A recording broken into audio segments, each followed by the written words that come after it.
We are in the midst of our series, Bless How to Love Your Neighbor, where we're looking at the very purpose for which we are made, which is to bring blessing into the world that God has given us. We were created as His image bearers, His stewards in creation, and charged to be fruitful and multiply, which was not just about having babies. It was about bringing more goodness, reproducing the goodness and creativity of God in the places that He puts us. Produce fruit, literally.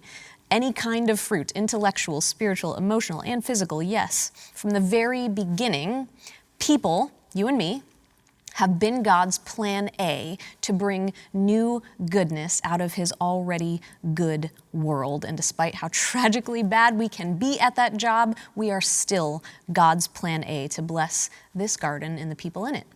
So in this series, Bless How to Love Your Neighbor, we're walking through practices that are important to help us love our neighbor as ourselves. The book that we're reading through, the title is an acronym for those practices. Begin with prayer, listen, eat, serve, and share. So we've already covered a couple of them. We talked about beginning with prayer. I don't see people yet the way that God does. I need help with that all the time. So I begin with prayer to increase my compassion for my neighbors and their stories, to decrease my kind of default self-centeredness. We talked about listening. Listening is a powerful blessing, a way to love your neighbor all on its own. Remember that quote from David Augsburger, "Being heard is as close to being loved that for the average person, they are almost indistinguishable." We cannot love without listening. So this week we move on to not one but two of our remaining practices that we're learning about, and we've intentionally combined them, the practices of eating and serving. Listen with me to John chapter 13, beginning in verse 1. It was just before the Passover festival. Jesus knew that the hour had come for Him to leave this world and go to the Father. Having loved His own who were in the world, He loved them to the end. The evening meal was in progress, and the devil had already prompted Judas, son of Simon Iscariot, to betray Jesus. Jesus knew the Father had put all things under His power, and that He had come from God and was returning to God. So He got up from the meal, took off His outer clothing, and wrapped a towel around His waist.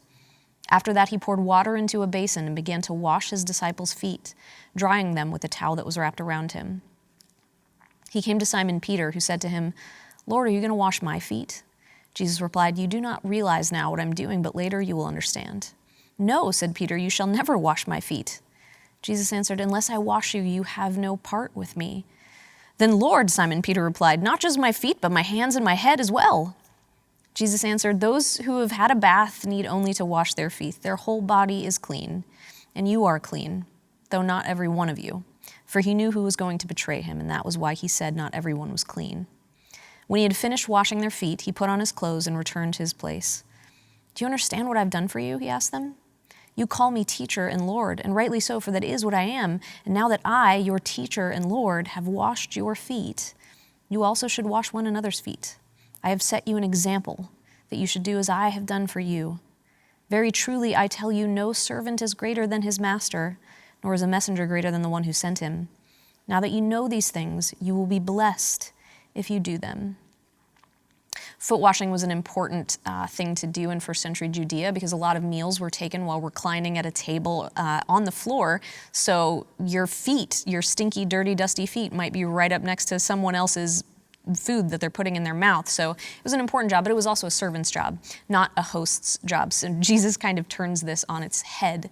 There is a precedent to combining eating with serving, which we see Jesus do so beautifully, so powerfully in this passage, his last meal with His friends before He's arrested and killed. And of course, all of these blessed practices, they should build on each other. You should begin with prayer. You should listen. You don't want to rush into serving someone that you haven't actually listened to. But there is so much overlap between eating and serving. There is so much of serving in the sharing of meals that it seemed best to present them together. So we'll unpack that more. But I want to talk first. I want to begin by talking about the power of a shared meal.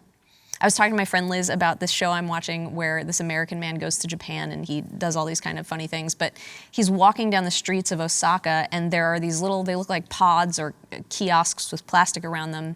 And you go inside and it's like a conference table, just that big, and there's some food in the middle of it. And so people will walk in and they'll eat out of these community pots. And it's so cool to watch because you see these complete strangers, people who don't know each other, go in there, and they eat some boiled chicken and they drink sake, and suddenly they are friends. And there's science on this.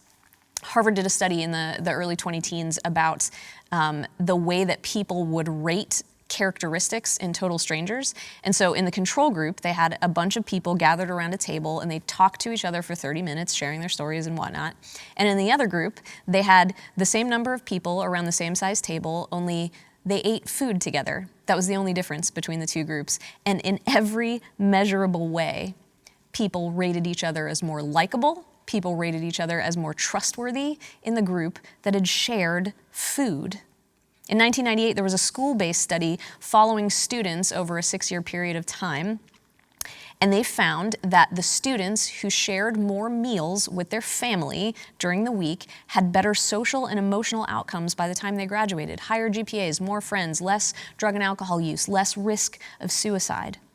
There was a group out of the UK called the Eden Project, and they are raising environmental awareness, helping people take steps toward a more sustainable future for our planet and us living in it. But they did this event, back in 2009, they started this event called the Big Lunch. And it was just that. They asked people to go out and have lunch with their neighbors some Sunday in June, and it just blew up. By 2021, there were 9 million people participating in the Big Lunch, and the outcomes were just so cool. It wasn't just environmentalists trying to push environmentalism. Now it's these communities getting together to help within themselves fulfill their own needs. There was a 2021, the Big Lunch in 2021, bake sale donations, donation boxes raised almost $10 million, most of which, the majority of which, stayed in those communities where it was raised to help meet that community's needs. 7 million of the 9 million people who participated said that the Big Lunch helped them feel less lonely. 80% of the participants said it helped them feel happier in other areas of their lives. As I was talking to Liz about this show, about the guy going to Japan, she was sharing with me some stuff about Jobs Partnership, which is one of our partner organizations that serves underemployed and unemployed people in Orlando, and we host them here.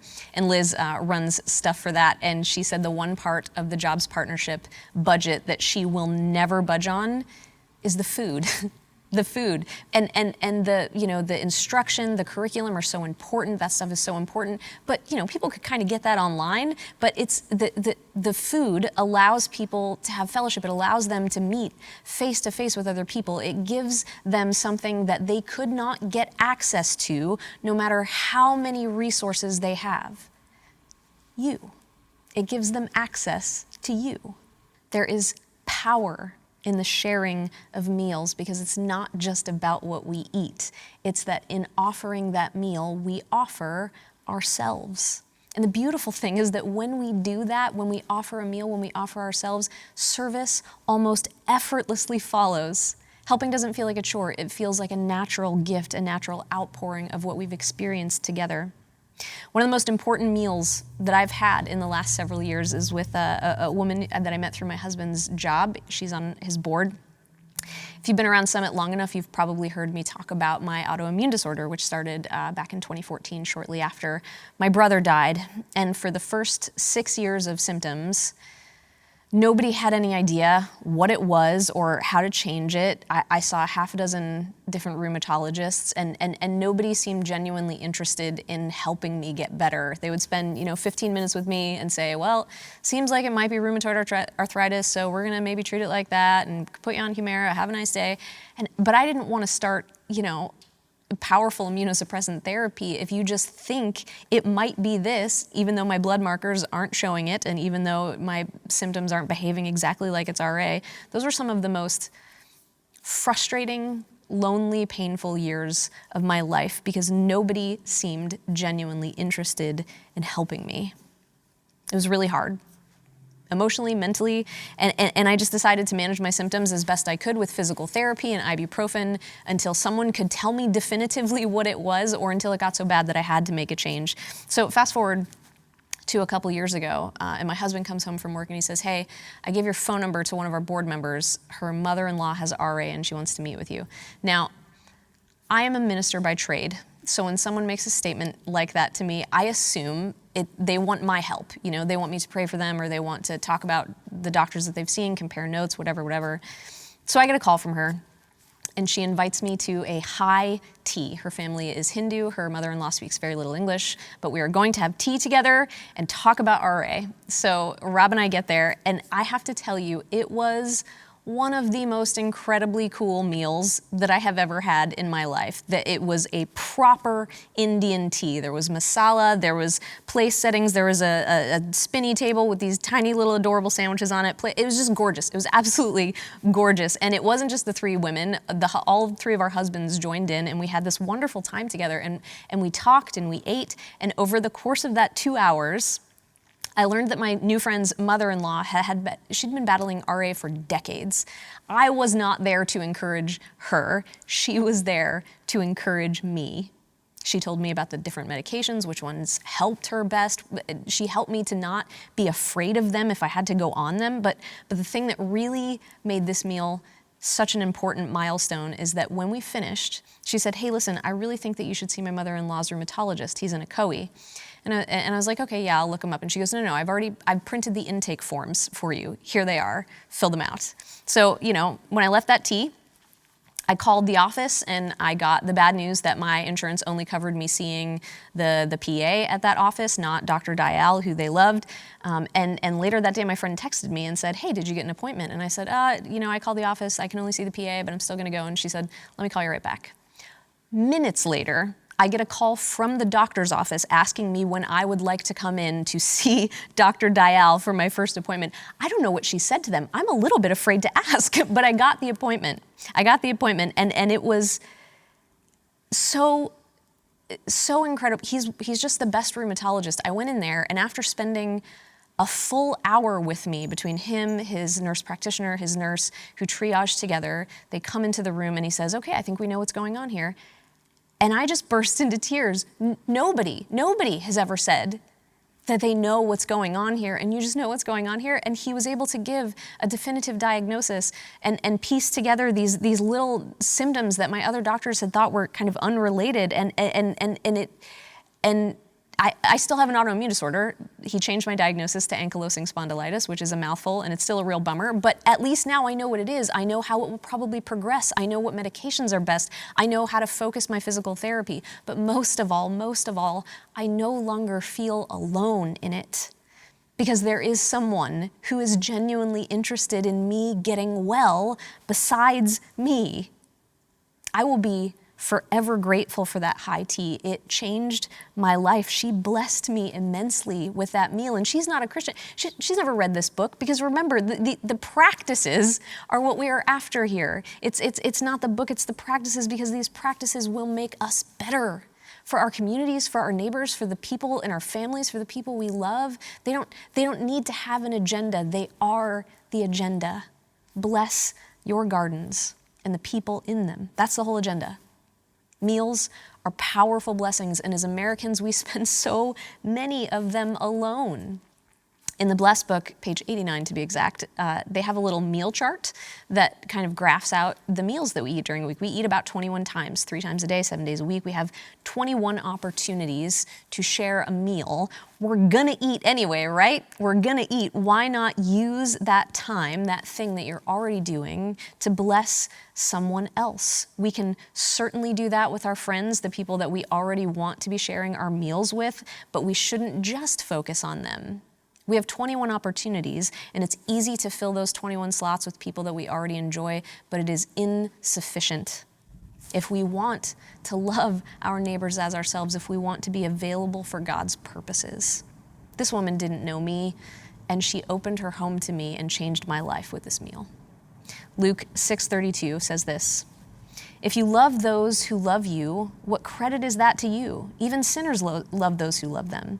And if you do good to those who are good to you, what credit is that to you? Even sinners do that.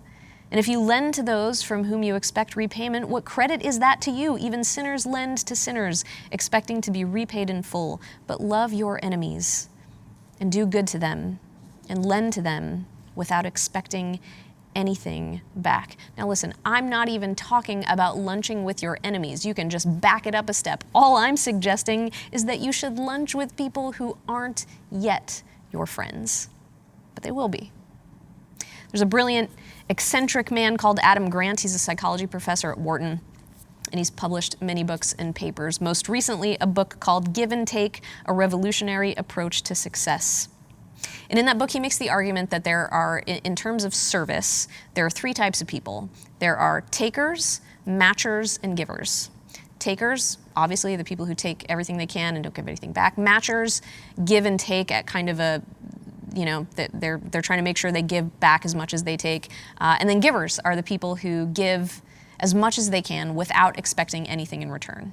And what is fascinating is that he demonstrates through peer-reviewed data that it is in fact the givers who are on the far extremes of success. Why? Because he is using science and data to demonstrate what Jesus has been telling us for 2,000 years, that it is in fact more blessed to give than to receive. Grant did an experiment with the University of Michigan. He visited their call center. Cold calling to donors is one of the most unsatisfying jobs you could possibly have in your life. 90% of the time you're going to be rejected. Most of that 90% you're going to get an earful about why you shouldn't be calling them, and it's brutal. No one actually likes it.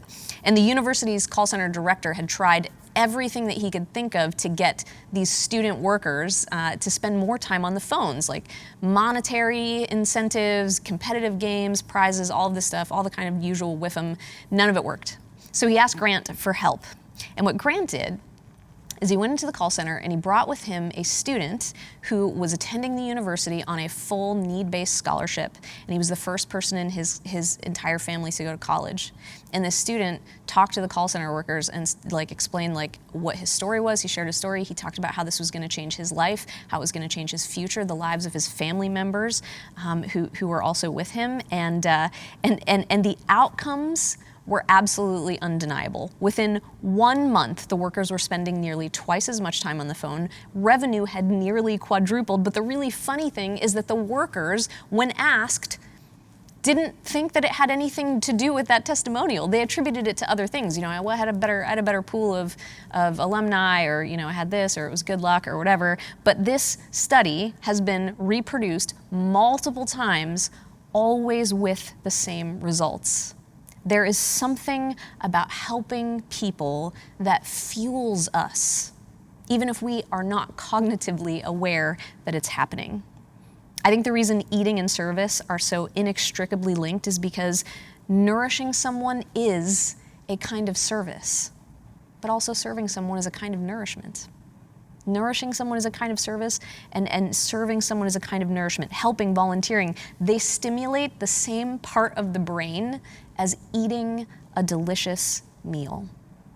Serving and sharing and being there for others is good. They are nourishment for both of us. But the reason we do so little of either is because they require of us the one thing that we seem to protect most ferociously in America, which is our time.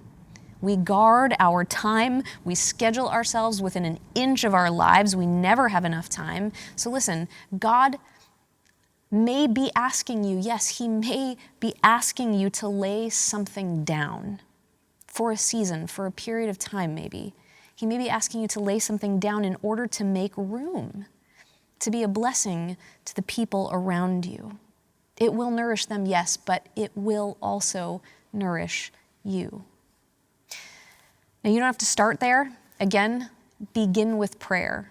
Begin by listening. Begin by eating with the people around you. Pray, eat, listen, ask questions. You don't have to jump right into action, because you may be taking all the wrong actions if you do that. You may end up being unhelpful if you don't start by praying and listening and breaking bread. It's important. The order is important.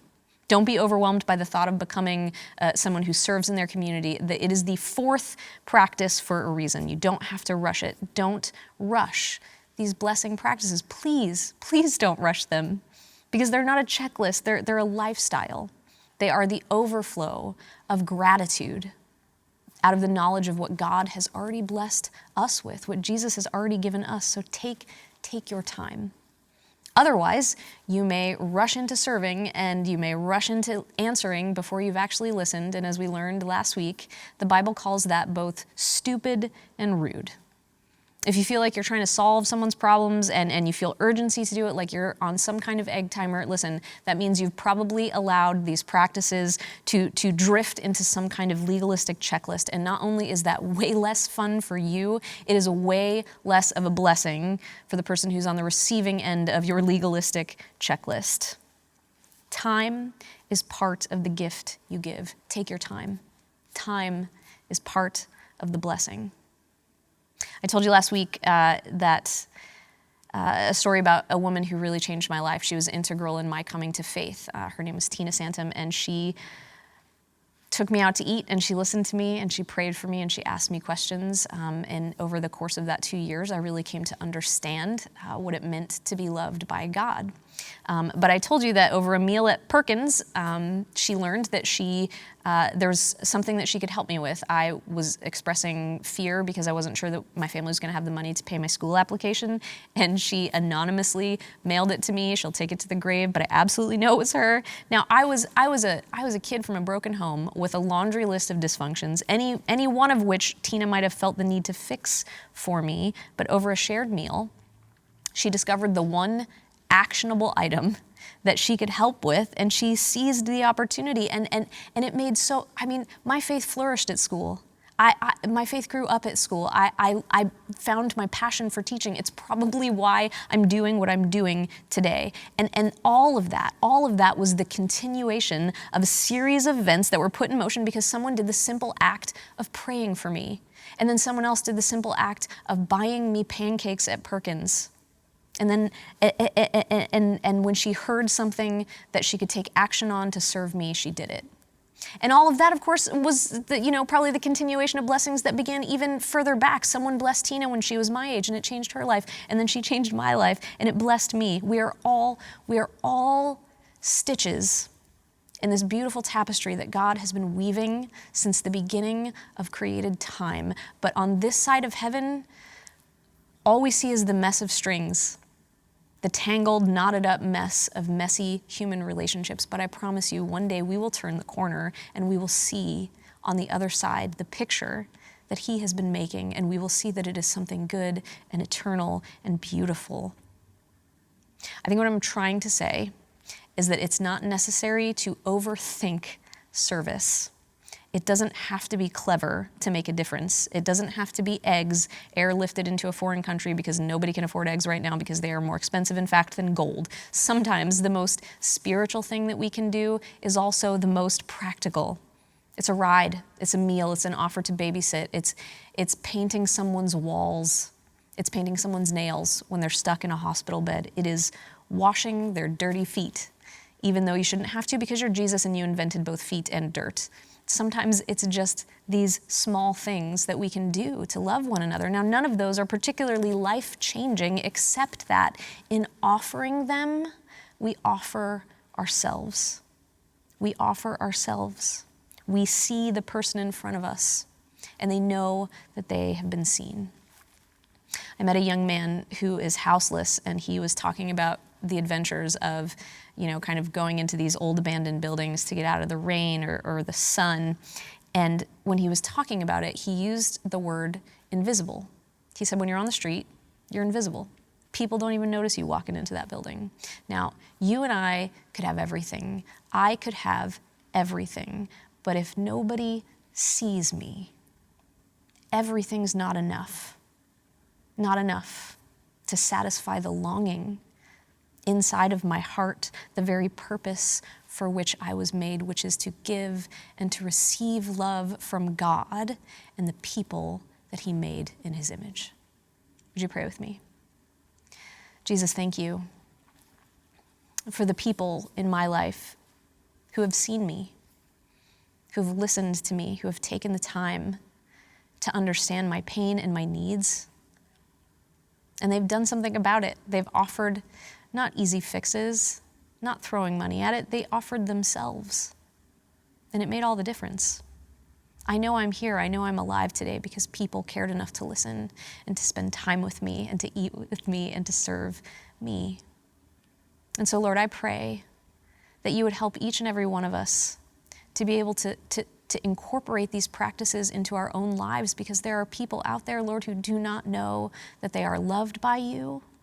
They do not know that they are loved by anyone, and something as simple as a shared meal might mean all the difference. So, Lord, would you help us? Would you help us to lay down what perhaps you are asking us to lay down to make space, to love one another, to love our neighbors as ourselves? Lord, we need it, and your people need it, and we pray that you would empower us to do it. And we ask these things in the name of your Son, Jesus Christ, in whom we put our hope. Amen.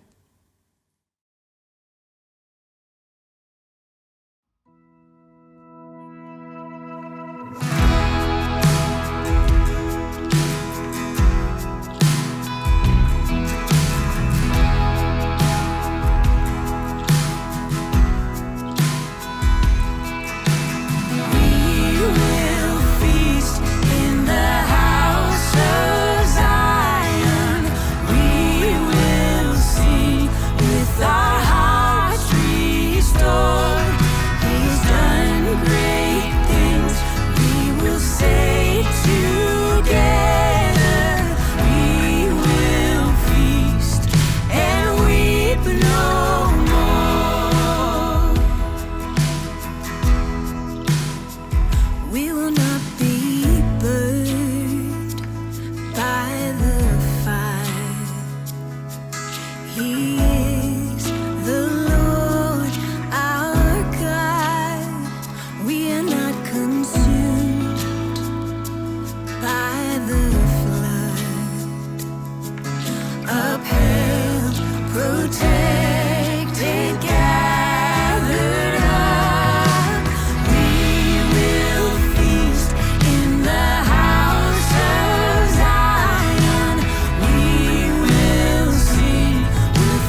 You know, we all know that time is valuable and we don't really have much of it. We only have 24 hours in the day. But how are we actually using that time to benefit those that are around us? Are we using that time to be good neighbors to those that are around us?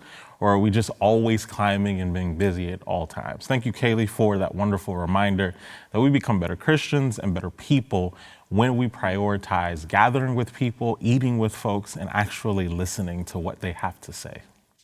And with Kaylee's call in mind to be together with other believers, we want to remind you that this online service experience does not replace in-person gatherings with other believers. So whether you're here in the Orlando or Central Florida area, we really encourage you to come check out one of our in-person locations. But if you're not, wherever you are, we hope that you get plugged in with people that you can eat with, spend time together with, or join a local church community wherever you are. But that's all we have for you guys today. We'll see you next week.